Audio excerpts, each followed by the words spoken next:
New Thought Media Network. We are a global broadcast network of positive music, media, and entertainment, inspiring humanity's evolution along the journey of enlightenment and creating a world of love, peace, empowerment, and prosperity for all. New Thought Media Network. Positively inspiring.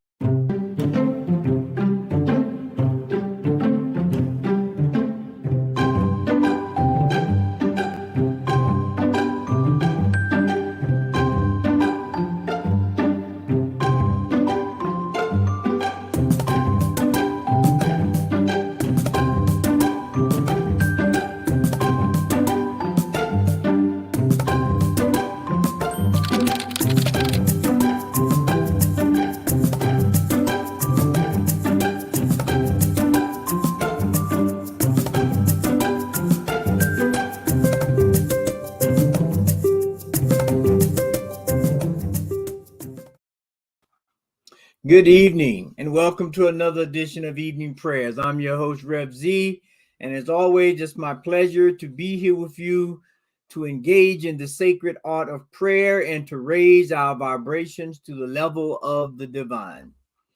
And so I am so happy and glad that you are here tonight. It's a special night for me because I'm preparing for Ramadan, which is coming up in the next couple of days, start on Saturday. And for me, it's a great time because it allows me to have vision, to go within, to have a spiritual relationship with the divine, and to cast a vision of what life can be like, what I can be like in that life once I have vision. And so that's what we will go today. We're going to go look at vision before we go into prayer so that we can begin to cast a net, if you will, or to cast a vision, if you will, of who we are, where we are, and what we are trying to do. And so first and foremost, I want to say good evening to everybody out there. Hello, Wayne. Glad you're here. Brother Ronald, glad you're here as well. And all those that are coming in, just know that we are in here and we are ready to go. And so the first thing I want to do is just go a little bit down the path on this idea of vision. Because we've all heard about vision and visioning and vision boards, and people without a vision will perish. But sometimes that vision is not always clear right at the very beginning. And so when that happens, or when you're in the process of moving forward with the vision, I'd like to share this quote right here. Well, no, that's not the one I want yet. I want to save that one. That's the coup de grace there. This is the one I want. It can be overwhelming not knowing the way, but it is what you do along the way that matters. Because you see, sometimes we don't always have a clear vision about where we want to go or how we want to get there. But we have a vision of where we want to go. It's just like the GPS in your car.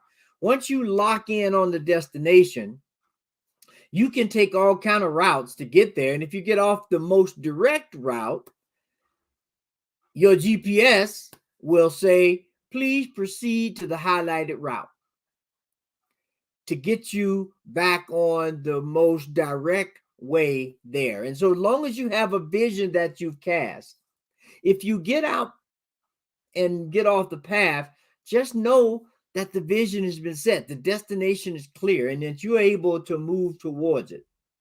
Now, as we continue to make that way and we get closer, we begin to see it, we begin to feel into it.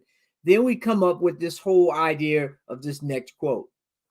Your vision will become clear only when you can look into your own heart. Who looks outside dreams. Who looks inside awakens. And this is what we're here to do.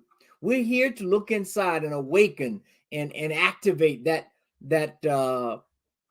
divine energy that is within each and every one of us to propel us towards that vision. And when we do that, we awaken to this idea of what God is and who God is, and most importantly, who we are in our relationship to God.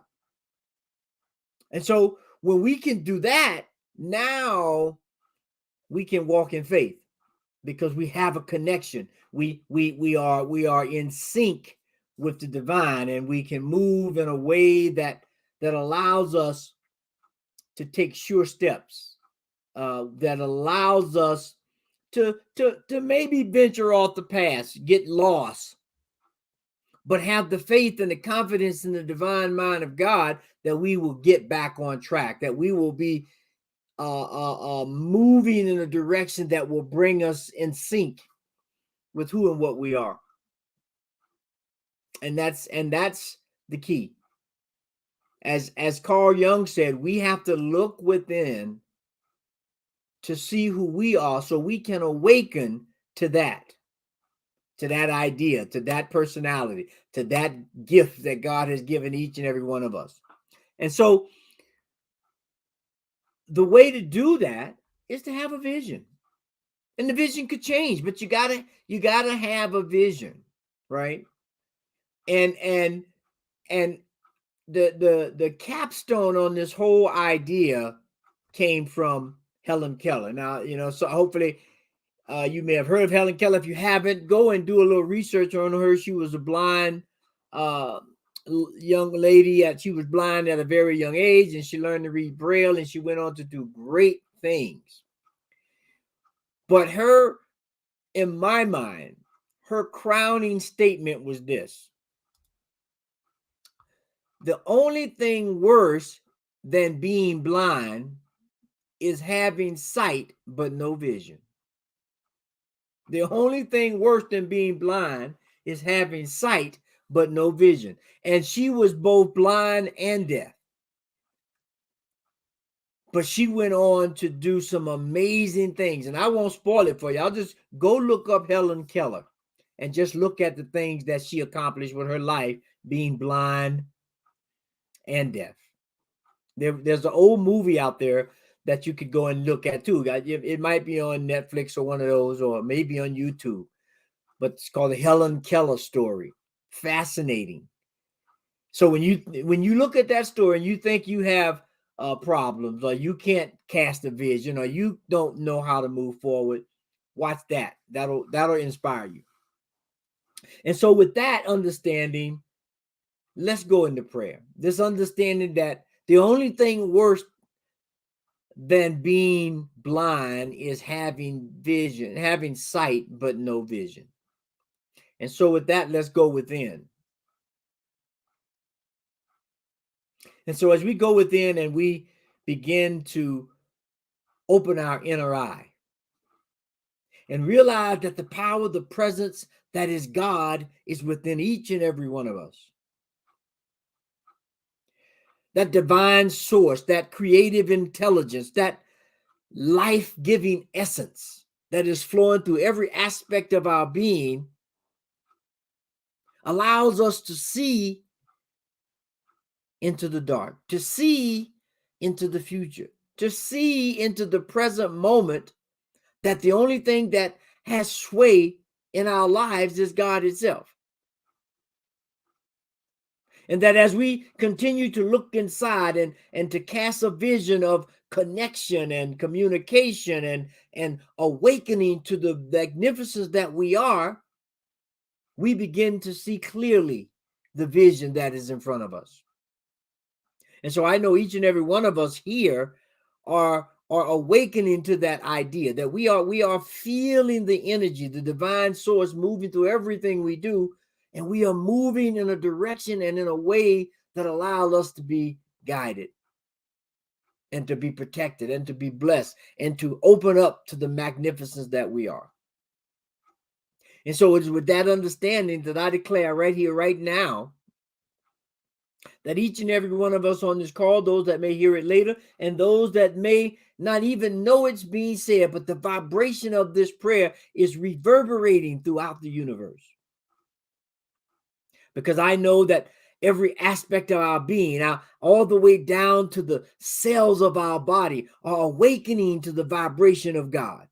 They are awakening to the idea of having a vision for our life, a vision for our community, a vision for our humanity, so that we begin to love and support and help and educate each other to a better way of life, to a grand way of living, a way of sharing and caring and giving, supporting, because that's what we need right now. And as spring continues to awaken within everything on the planet, we begin to see new vistas. We begin to have new ideas. We begin to move in a way that God intended us to move.